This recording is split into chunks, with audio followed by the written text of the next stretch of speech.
Hello, hello. So wonderful and exciting to be here. Dear friends, I'm going to speak about Jerusalem now. And it is almost impossible for me to do that. And the reason for that is that I have two different Jerusalems in my mind. A particular Jerusalem and a transcendent one. Jerusalem of daily life and the sublime Jerusalem, the eternal one. There is Jerusalem below and a Jerusalem above. How can they both be united? How can one speak about both of them together?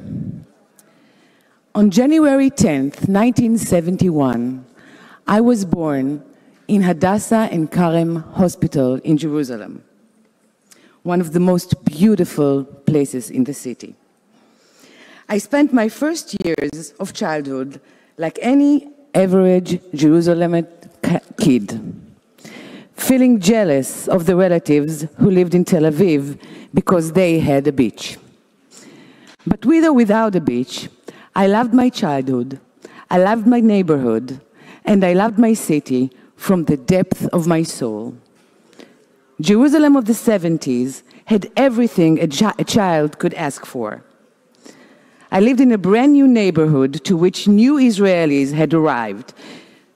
People whose parents came from every corner of the globe, Jews from Muslim countries, Jews from European countries, children of parents from Yemen, Persia, Kurdistan, Morocco, and children from quieter houses, whose parents escaped the Nazi crematoriums. We had everything we possibly wanted. Jerusalem of the 70s was the most successful Jewish integration factory in the world. No one took themselves too seriously.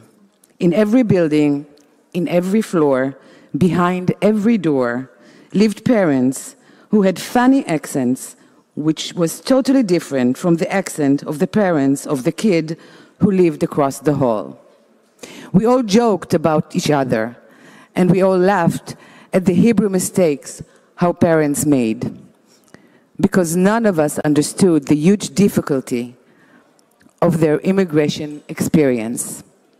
None of us understood that we were a special generation, a generation of redemption, a generation of Jewish Israeli children who experienced independence and freedom after 2,000 years of persecution. A generation who took it for granted that this city and this land were ours forever. It was a trivial matter for us. We were not at all aware how lucky we were to have been born into such an incomprehensible privilege. Jerusalem was not holy for us. It was familiar and safe and sweet, like the chocolate cake that all the mamas in the neighborhood used to bake for Shabbat. It was familiar like fuzzy slippers on a cold winter day, like the promise at dawn that fulfilled itself every day anew. Jerusalem was wonderful to us in wintertime and in summertime. I remember, until this day, our small living room window on a freezing February, and how we used to get up in the middle of the night to look through it in hope to see the snow that the weatherman had promised. Jerusalem in springtime meant almond trees going everywhere and green almonds that we picked up, brought home for our mother to wash and sprinkle with salt. Jerusalem in summertime meant the open fields to which we were sent in order to leave all bread for the birds, because no parent agreed to throw it away. Jerusalem in summertime meant summer vacation in which we used to go to Baba's grocery store every morning for chocolate milk and a bun.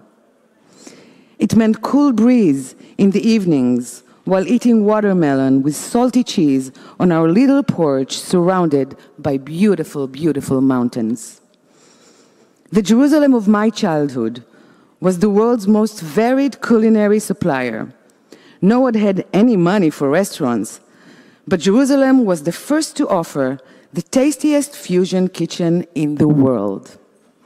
If you felt like having a Kurdish kube after school, you'd go to Liat's parents.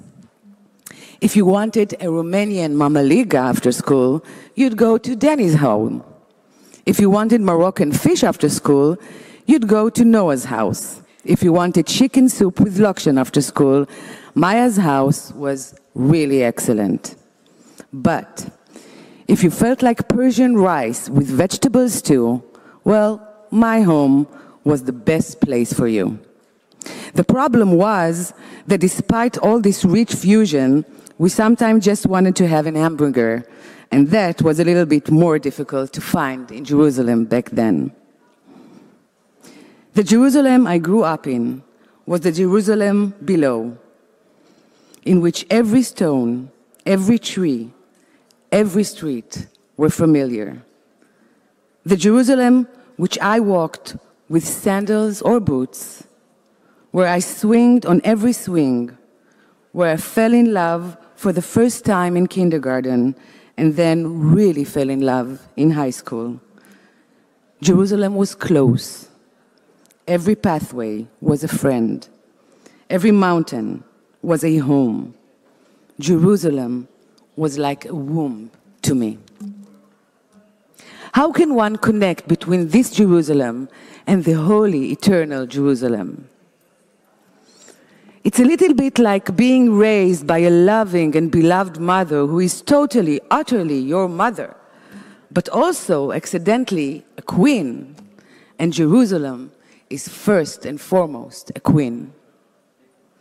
Only in recent years, I have realized that my natural, normal, familiar childhood was also, and maybe mainly so, a huge and important part of a prophecy.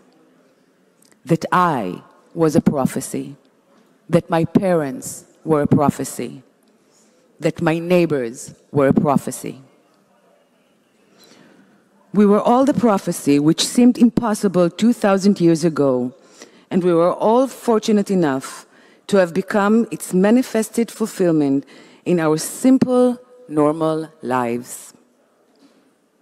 When our prophets wrote thousands of years ago that one day deserted Jerusalem, a derelict place where no one has lived for centuries, would become a place where elderly people sit on benches, loving couples get married, and children play in the streets, they meant me. In every playground, on every swing, during every daydream under an olive or almond tree, in every simple walk to Baba's grocery store in the summer vacation to buy chocolate milk and a bun, I was fulfilling a prophecy. And only now, in this phase of my life, when I'm standing here in front of you as a representative of the Israeli government, only now I manage to unite the particular with the transcendent, between the prophecy and life itself. Jerusalem is many things for me, but first and foremost, it is a miracle, a revealed miracle of God that is being fulfilled in front of our eyes every day anew. And I thank God so much for the right He has given me to fulfill this miracle. Thank you very, very much.